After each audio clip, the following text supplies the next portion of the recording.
E aí, meus amiguinhos, mais uma live aqui junto com você. Vamos resolvendo as questões aqui 2024.1, live 3, questão 21, a partir de questão 21. Vamos lá, sem mais delongas, para estas questões. Diz assim, ó. Então, a gente já resolveu as outras questões anteriores e agora a gente está na questão 21. Vamos embora. Diz assim, ó, essa questão maravilhosa. Diz assim, ó. Um homem com 38 anos relata em consulta exantema, prurido, febre e artralgia que se resolveu em 72 horas com o uso de sintomáticos. O paciente conta que após 10 dias passou a apresentar parestesia em membros inferiores que evolui para membros superiores em 24 horas. Ele conta que não buscou ajuda médica por julgar tratar-se de cãibras devido à falta de atividade física regular. Narra ainda que, após 3 dias, o quadro evoluiu com fraqueza nos membros inferiores, impedindo a deambulação, queixando-se também de cefaleia holocraniana e obstipação intestinal. Ao exame neurológico, apresenta-se vigio, orientado em tempo e espaço, com pupilas isocóricas e fotorreagentes, mobilidade ocular extrínseca preservada e demais pares cranianos sem alteração. Verifica-se ainda força muscular grau 5 de 5 em membros superiores e grau 3 de 5 em membros inferiores. Então, teve perda de força em membros inferiores. Reflexos bicipital, tricipital e estiloradial, grau 2 de 4, então diminuição dos reflexos. Reflexos patelar e aquileu abolidos, abolição dos reflexos. Hipoestesia tátil e dolorosa dos 4 membros, com padrão de bota e luva. Hipopalestesia de membros inferiores até o tornozelo. O resultado do exame de líquido cefalorraquídeo mostrou. Então, a gente tem a glicose ok, normal. Os linfonodos aí, ó.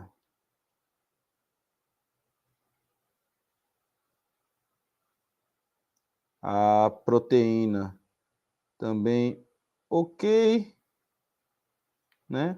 Disse assim, diante desse quadro clínico, qual é a principal suspeita diagnóstica? Então, a gente tem o paciente, vamos pela clínica, paciente que apresentou uma infecção respiratória, né? Aliás, só respiratória não.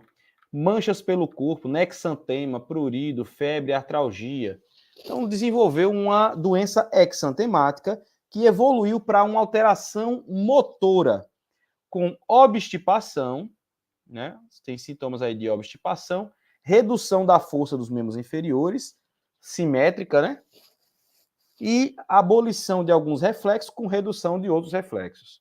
Qual é o diagnóstico? Aí ele diz assim, ó, letra A, miastenia graves. Miastenia graves, eu lembro daquela alteração motora onde o paciente ele tinha pitose palpebral, né? Ele tinha uma força que na resistência ele parava de ter força. Então, por exemplo, estava com os olhos abertos, de repente ele não tinha resistência, né, de força. E não é isso que está acontecendo. Na parte superior do corpo do paciente, ele tem a força preservada. Agora começou a ter alteração na parte inferior. Então, ela é simétrica e de distal para proximal, né? Então, isso não é miastenia graves. Acidente vascular cerebral também não, né? AVC não é desse jeito. AVC geralmente pega um lado, né? Não é simétrico. E ele não tem alteração de sensibilidade e outras coisas. Aliás, tem? Ele falou aqui. E ele disse que tem... hipoestesia tátil e dolorosa nos 4 membros com padrão de bota e luva. Tem hipoestesia, né? Hipoestesia e hipopalestesia em membros inferiores, até o tornozelo. Pronto, é isso que ele tem. Então, isso não é AVC. AVC não é dessa forma, não na maioria das vezes. Esclerose lateral amniotrófica. Isso é uma doença crônica, ela não é aguda, não é repentina, ela vem de uma degeneração crônica, né? Então, não seria letra D também. Síndrome de Guillain-Barré é justamente uma alteração motora simétrica que acontece após alguma infecção. Então, relacionada com varicela, né? Com outras doenças exantemáticas, com sarampo, né? Então, ficou fácil demais, né? Resposta, letra B, e de bola. B de bola. Eita, menino, fácil demais. Vamos para outra. Diz assim, ó, questão 22. Diz assim, ó, um paciente com 30 anos, portador de diabetes mellitus tipo 1, há 15 anos, retorna para uma consulta com queixa de ulceração em região plantar esquerda, em extremidade distal posterior, do quarto metatarso esquerdo, com início há cerca de 20 dias.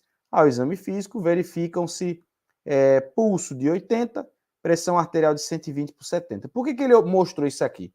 Ele quer dizer para a gente que ele não tem alteração do pulso e da pressão arterial, certo? Por quê? Porque eu posso pensar em alguma alteração vascular, né? Mas calma. Temperatura 36,5, também não tem febre, né? Todos os pulsos estão presentes, cheios e simétricos, então não tem alteração dos pulsos.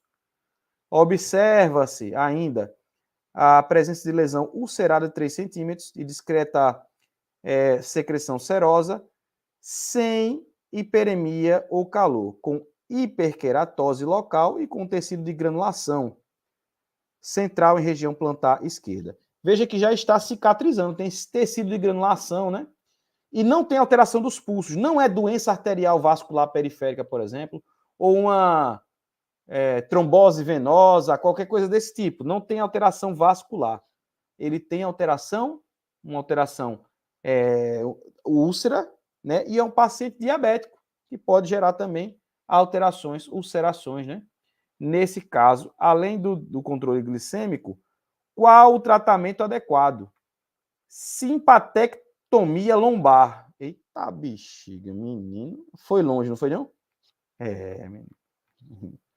Enxerto de pele autólogo. Veja que já tem tecido de granulação, né? Então já está fazendo cicatrização. Letra C. Terapia compressiva inelástica. E letra D, curativo e adaptação de calçado, que é o que a gente faz para o paciente que tem diabetes, né? Paciente com pé diabético, a gente vai adaptar o calçado, realizar o curativo, fazer o controle e ao cuidado da ferida, o cuidado local, né?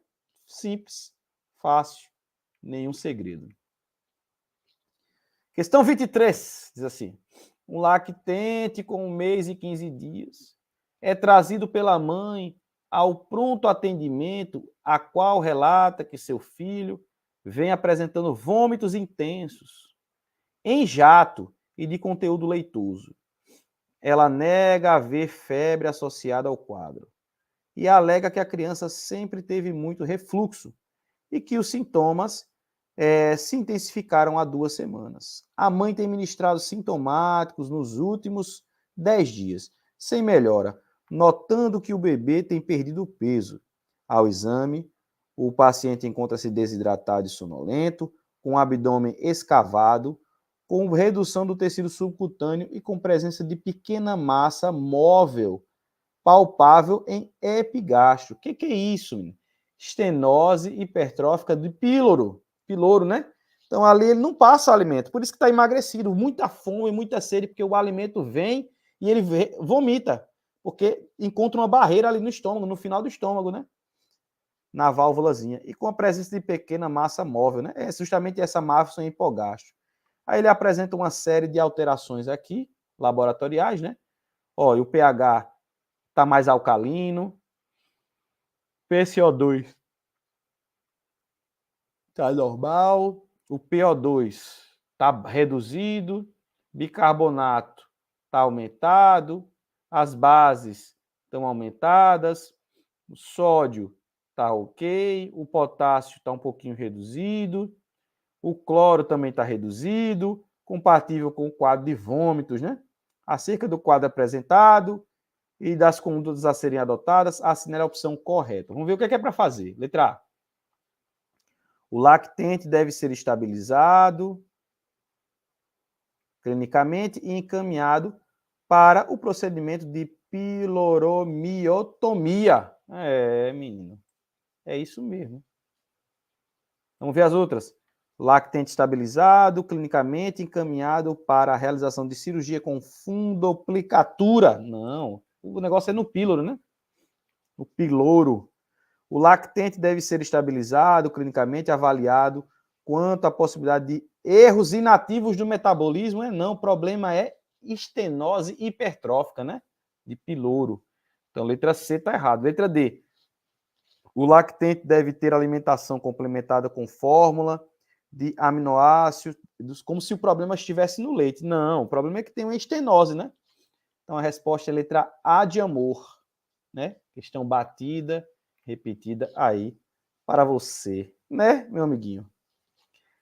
Questão 24, diz assim, ó. Uma paciente secundigesta com 28 anos de idade, 28 anos, idade gestacional de 35 semanas. Obesa, não apresenta outras comorbidades prévias e no acompanhamento do pré-natal, que realizou a unidade básica de saúde, não houve intercorrências até o momento. Então, até as 35 semanas, nenhuma intercorrência. Os resultados dos exames de rotina de pré-natal apresentam-se normais, assim como as medidas de pressão arterial anteriores. E a altura uterina é compatível com a idade gestacional. Ela comparece a uma consulta de serviço de pronto atendimento, encaminhada pela unidade básica de saúde por aumento da pressão arterial. E nega queixas. Refere estar se alimentando bem e relata que engordou 3 quilos nas últimas 2 semanas. Aumentou de peso, né? A pressão arterial está aumentada, 140 por 95, confirmada após 15 minutos de repouso. A paciente apresenta edema importante em membros inferiores, a movimentação fetal está presente e os batimentos cardíacos fetais são de 144. A altura uterina é compatível com a idade gestacional.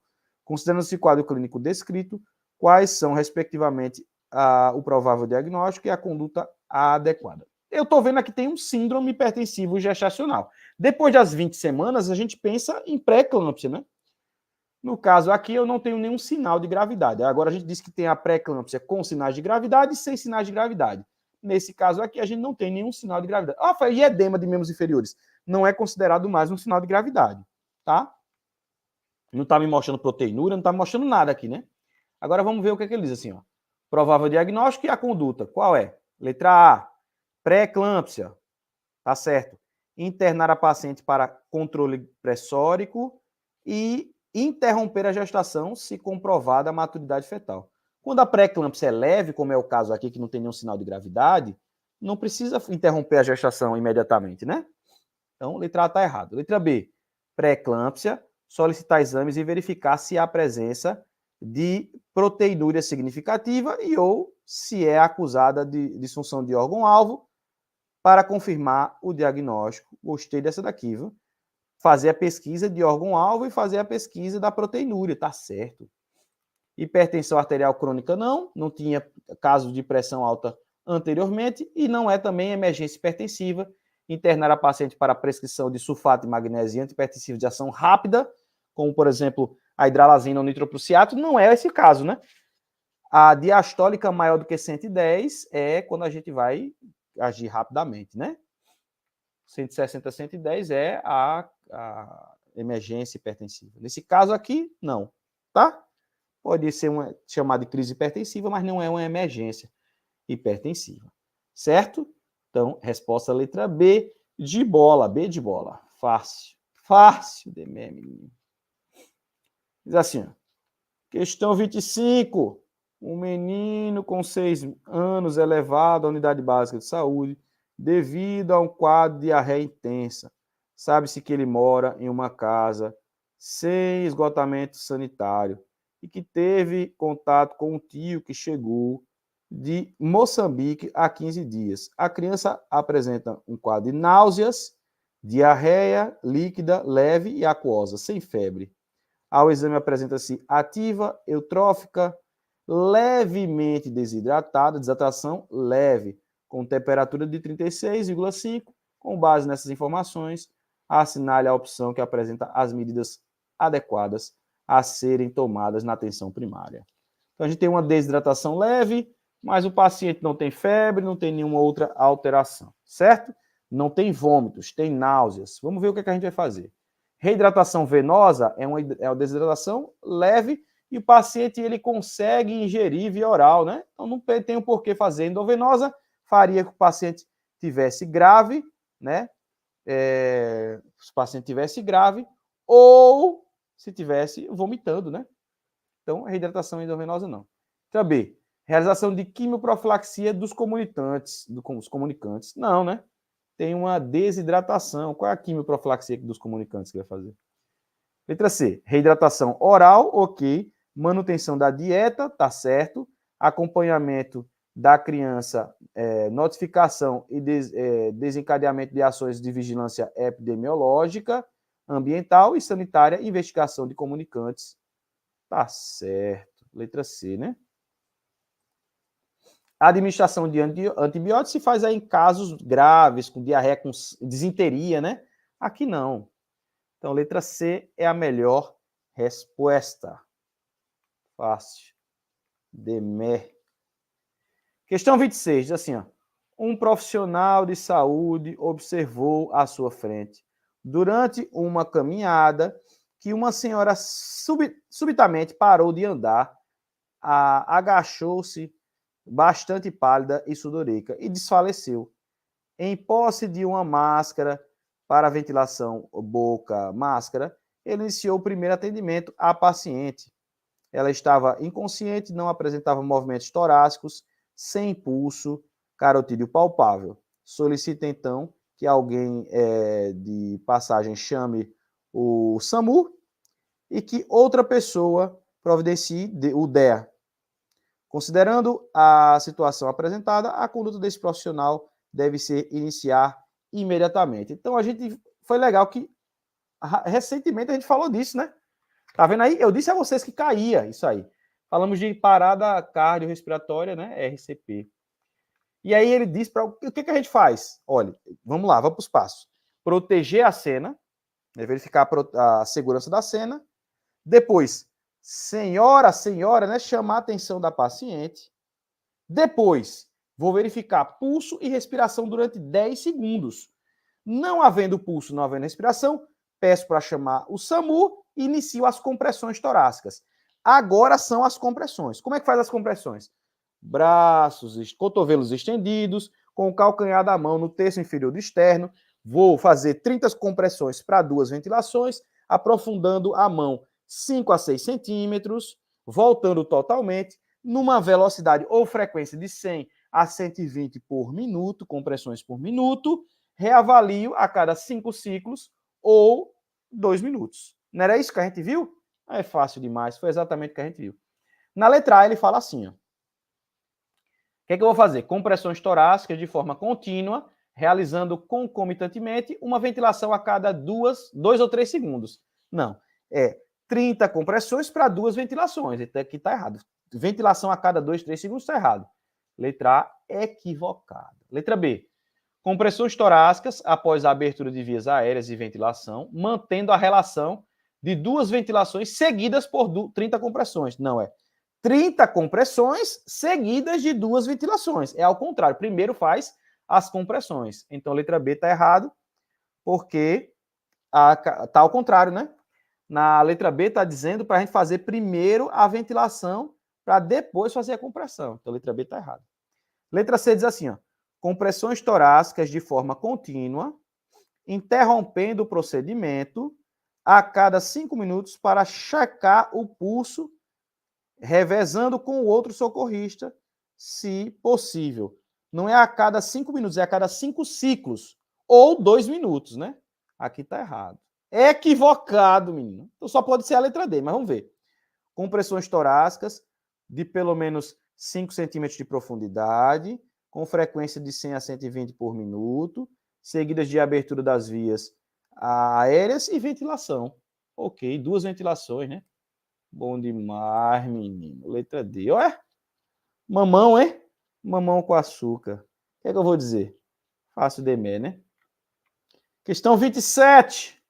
Diz assim: Um paciente com 45 anos é levado ao pronto-socorro por amigos após briga coletiva no final de um jogo de futebol por ter sido vítima de ferimento de arma branca na região axilar direita. Ao exame físico, apresenta palidez cutânea, sudorese fria, cianose, agitação, pressão de 100 por 10, 60 por 10, tá, poxa, já tá acabando. Frequência cardíaca de 140, pulso filiforme, maciçez à percussão e ausência de murmúrio vesicular em hemitórax direito. É então realizada reposição volêmica sem débito urinário. Com base nesses dados, qual é a próxima conduta a ser realizada? O que vai fazer? Letra A, toracotomia de emergência devido à instabilidade hemodinâmica. Letra B, drenagem de tórax em selo d'água após estabilização hemodinâmica. Letra C, punção torácica para confirmação de diagnóstico e posterior toracotomia. Letra D, radiografia de tórax para decisão? Não. A letra D já vou eliminar, tá certo? Radiografia de tórax seria um erro médico aqui, né? Porque o paciente está grave, 60 por 10, não vou fazer um raio-x de tórax, o paciente morre, né? Não, tampouco vou fazer punção torácica, porque isso não é um pneumotórax hipertensivo. No pneumotórax eu tenho hipertimpanismo, não tenho hipermaciçez. Então aqui não é um pneumotórax hipertensivo, é um hemotórax maciço, né? O maciço vai ser se tiver drenando mais, uma grande quantidade, né? Um hemotórax, pronto, aqui eu tenho um hemotórax. Se é maciço ou não, depois a gente vê. Então não vou fazer letra C. Letra B diz drenagem de tórax em selo d'água após estabilização hemodinâmica. Então, faço até a drenagem de tórax em selo d'água, mas não é após a estabilização hemodinâmica. Já é direto, já faz drenagem em selo d'água. Por quê? Porque a drenagem vai dar espaço para esse pulmão expandir. Então, eu tenho que fazer a drenagem já direto. Então, não vou esperar a estabilização hemodinâmica, porque a drenagem vai gerar a estabilização, por incrível que pareça. Pode ser até que você possa utilizar o próprio sangue para reperfundir o paciente. Então, a letra B está errada por causa disso, porque ele disse que para fazer após a estabilização, e não é isso, já é de cara, né? Então, a única que é possível é a toracotomia de emergência devido à instabilidade hemodinâmica, certo? Por causa dessa pressão, por causa do paciente, pode ser feita a toracotomia já de cara, né? Então, toracotomia de emergência devido à instabilidade hemodinâmica. A letra B, a drenagem de tórax em selo d'água seria a melhor resposta, se não dissesse que é após a estabilização hemodinâmica, que está errado, né? Então, isso está errado. Então, veja, a toracotomia não é a melhor resposta, né? Mas é a única que está correta. Entre a B está errada, a letra C está errada e a letra D está errada. Então, é a única possível é a letra A. As outras estão erradas, né? Entendeu? Dentre essas daí, a única que vai é a letra A. O resto fica. Não tem como. Questão 28. Diz assim, ó. A mãe de uma criança com 6 anos procurou a unidade básica de saúde, UBS, para atualizar cartão de vacina de seu filho. A criança é portadora de nefropatia crônica, está em uso de corticoide oral, em blá, blá, blá, blá, blá, blá. O que ele quer dizer é um menino de 6 anos que ele é usuário de corticoide por causa de uma nefropatia crônica, ou seja, ele é imunocomprometido. Esse é o negócio. Então, eu não posso dar vacina com vírus vivo atenuado. Entendeu aí? De jeito nenhum eu posso dar vírus vivo atenuado. O resto posso dar. Então, vamos lá. Letra A, aplicar todas as vacinas indicadas para a idade? Não, porque tem algumas que são vírus vivo atenuado. Então, a letra A está errada, menino. Não posso dar. Né? Então, qualquer germe vivo atenuado, seja vírus ou bactéria, não posso dar. Letra B, aplicar as vacinas tríplice bacteriana e hepatite B. Guarda essa. Letra C, aplicar as vacinas tetraviral, ó, sarampo, cachumba, rubéola, varicela. Não, menino, de jeito nenhum. A letra C está errado. Vírus vivo atenuado, né? Então não posso fazer. Aplicar a vacina BCG e hepatite B. A BCG não é vírus, né? Mas é um micro-organismo vivo, né? Atenuado. O bacilo, né? Bacilo da BCG atenuado. Então também não posso fazer BCG para isso daí.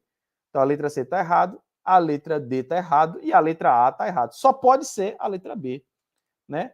que é só toxoide, só pedaço. Aqui não tem nada atenuado, né? Não tem vivo atenuado, não, nessa tríplice, né?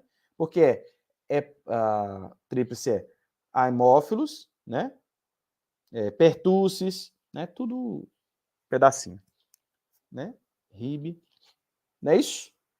E a difteria e tétano, que são toxoides, né? Então não tem problema, não. A tríplice bacteriana não tem problema. Letra B, de bola. Eita. Imunocomprometida, é só isso. Fácil demais, menino. 29, diz assim, ó. Em uma segunda consulta de pré-natal, uma paciente com 36 anos, 8ª semana de gestação, no comecinho, refere fadiga, ganho de peso, queda de cabelos e pele ressecada. Relata que já teve 2 abortamentos e que atualmente está na 3ª gestação. Traz resultado de exames laboratoriais, cujo único achado relevante foi o TSH de 8,2. Ele está aumentado, né? Porque o normal é entre 0,4 e 4,5. Se o TSH está aumentado, significa que o T4 vai estar diminuído, né? Então ela tem hipotireoidismo. Por isso que a pele, ó, ganho de peso, fadiga, queda de cabelos, pele ressecada. Por quê? Porque tem hipotireoidismo, né? E aí, o que está correto aqui em relação ao hipotireoidismo na gestação? Letra A. A prescrição de metimazol deverá ser iniciada. Isso é para hipertireoidismo, metimazol, né? Ela tem hipo. Então, a letra A está errado. Letra B. Os níveis elevados de estrógenos da gestação estimulam em nível hepático o aumento da produção de TBG, o que pode determinar a elevação do TSH. Tá certo, mas não tanto, né? Tá demais. 8,2 está muito. Então, tá errado, né? Não é só por causa disso, não. Letra B, tá errada, né? Letra C. A presença de TSH elevado se correlaciona a perdas fetais, independentemente de a gestante apresentar bócio, sendo mais grave se o resultado do exame de anti-TPO estiver elevado. Tá certo, né? Realmente, o hipotireoidismo vai gerar perdas, né? Letra D. A prescrição de levotiroxina somente deverá se iniciar após a 12ª semana de gestação? Não, já é para começar logo. Que coisa doidice é essa? Tá erradíssimo. Letra C é a resposta correta. C de correta. É, menina. Fácil. Fácil. Demer. 30. Um gestor de saúde, ao perceber que um significativo aumento de tabagismo entre os adolescentes de um município no último ano, resolveu adotar estratégias para o combate do uso de tabaco em sua região. A partir dessas informações, assinale a opção que apresenta as estratégias prioritárias a serem adotadas para essa população. O que é prioritário aqui? Vamos ver. Letra A. Orientação e prescrição de medicamentos aos pacientes tabagistas para auxiliar aqueles que ainda não manifestam o desejo de cessação. Olha, ou seja, o que ele está dizendo? Tratar com medicamentos aqueles que não desejam parar de fumar. Que doidice é essa, amigo? Como é que eu posso orientar, mostrar, para que eles venham sair desse estágio pré-contemplativo, né, onde eles acham que nada faz mal, que o cigarro faz até bem, para um estágio onde ele vai entender que os malefícios, né? Ainda não vou tratar, então letra A está errado, né? Letra B, capacitação dos profissionais de saúde acerca de tratamento para cessação de tabagismo, visando o atendimento de pacientes com desejo de parar de fumar. Oxe, se ele quer, tá maravilhoso, é isso. Letra B está certo. Letra C, organização de comitê nos bairros para regulação da venda e do uso de tabaco e promoção de ações de eventos para chamar a atenção aos fatores de risco do uso do fumo. Isso não vai ser a estratégia prioritária nesse momento, né? Porque isso aí vai ser mais complexo de fazer, né? Regular a venda. Ó, isso é muito complexo de fazer, né? Então, a letra C está errada, né? Letra D. Encaminhamento dos fumantes para um nível de maior densidade tecnológica. É não, menino. Maior complexidade pode ser, mas densidade tecnológica seria nível secundário, terciário. Não é isso, não. É no nível primário, né? Então, letra D está errada. Equivocada. Resposta, letra B, de bola. Fácil. Indo e voltando. Menino, eita, bom demais. E aí? Você que está aí assistindo a live, não se esquece de curtir e compartilhar, se inscrever no canal, né, se não tiver inscrito. E é isso. Terminamos aí as questões. Espero que vocês tenham entendido e nos vemos aí na nossa próxima live. Beleza, meus amiguinhos? É isso. Tchauzinho para vocês.